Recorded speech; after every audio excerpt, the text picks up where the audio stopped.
बात में एक बार फिर हाजिर है एक ऐसी शख्सियत के साथ जिसने अलीगढ़ में अपना एक अलग मुकाम पाया है।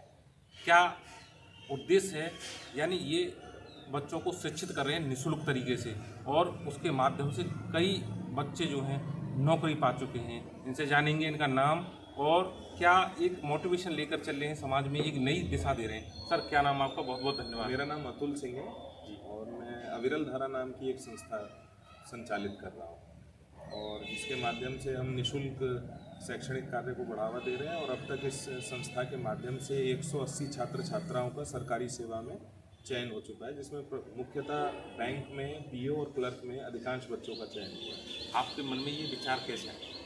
मेरे मन में ऐसा कोई दृढ़ संकल्पित भाव से ऐसा कोई विचार नहीं था कि मुझे ऐसा करना है। शुरुआत में मुझे लगा, मुझे इस काम में आनंद आने लगा, फिर आनंद का कारवां बढ़ता गया और मुझे अच्छा लगने लगा, तो इसलिए ये चीज़ें होती हैं। यानी आप अविरल धारा चला रहे हैं जिसके माध्यम से बच्चे काफ़ी नौकरियों पर जा रहे हैं।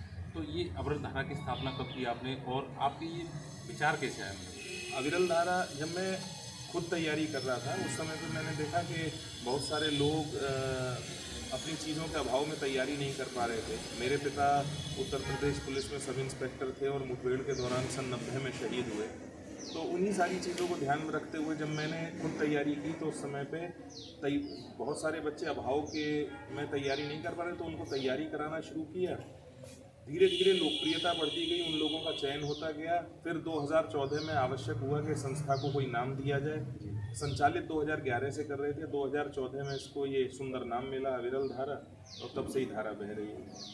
आपके साथ कौन कौन लोग जुड़े हैं जो इस कार्य में आपके साथ लोगों को मोटिवेशन दे रहे हैं, शिक्षा दे रहे हैं? मेरे साथ इसमें एक सुनील कुमार सिंह है और धर्मेंद्र कुमार सिंह है, और बहुत सारे लोग जुड़े हुए हैं। एक स्वर्गीय श्री SC आर्य सर वित्त मंत्रालय में थे, उनका हमें मार्गदर्शन प्राप्त हुआ। और हमारी अपनी ही टीम, हमारे अपने ही वॉलेंटियर्स हैं। जो बच्चे हमारे यहाँ पढ़ने आते हैं, जब वो किसी विषय में दक्ष हो जाते हैं तो वो क्लासेस लेने भी लगते हैं और पढ़ाने भी लगते हैं। वर्तमान में तरुण जी हैं, और जो बच्चे जैसे जिनका बैंक में चयन हुआ और वो यहीं अलीगढ़ में पोस्टिंग है, तो वो बच्चे अपनी निःशुल्क सेवाएं भी संस्था को दे रहे हैं। सबसे पहले आपका जो छात्र है वो कब नौकरी करेगा? 2011 में सबसे पहले 2011 में उनका चयन हुआ और पंजाब नेशनल बैंक में चयन। क्या नाम था उनका? उनका नाम था मनोज जी। उसके बाद अब ये कारवां लगातार आपका बढ़ रहा है जी, तो अब क्या कहना चाहेंगे मोटिवेशन के लिए लोगों के लिए?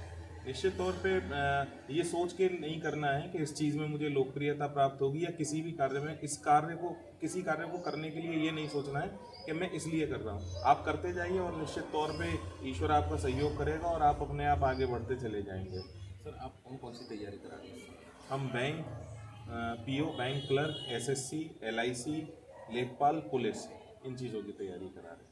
तो इनके द्वारा जो तैयारी कराई जा रही है उससे कहीं ना कहीं छात्रों को सफलता मिल रही है और वो अपनी प्रगति कर रहे हैं। तो मेरा एक और सवाल होगा कि इस समय वर्तमान में प्रतियोगी छात्र जो तैयारी कर रहे हैं, यानी विभिन्न परीक्षाएं आने वाली हैं, किस तरीके से अपने को तैयारी करें जिससे वो एग्ज़ाम को लेकर एक भय न हो? एक सबसे पहली चीज़ कि ग्रामीण क्षेत्र के बच्चे जो आके तैयारी कर रहे हैं, या अलग अलग इंस्टीट्यूट में या कहीं भी कोचिंग की तैयारी कर रहे हैं, एक बड़ा परिवर्तन आया है कि अब ऑनलाइन एग्ज़ाम होने लगा है।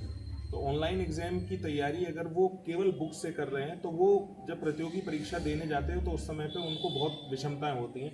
जैसे कि पहले कबड्डी देखिए या हॉकी को देखिए, पहले वो टर्फ पे नहीं हुआ करते थे, खाली घास के मैदान पे हुआ करते थे, या कुश्ती हो गया, लेकिन फिर टर्फ आई तो हमारे खिलाड़ी भी उसी टर्फ के अकॉर्डिंग खुद को मजबूत कर रहे हैं। तो मैं कहूँगा जो पैटर्न हो एग्ज़ाम का, उसमें मैनुअल ना जाके ऑनलाइन पैटर्न की तैयारी करें, तो उससे माउस पकड़ने से लेके और समय का मैनेजमेंट जो है वो उनका बन पाएगा।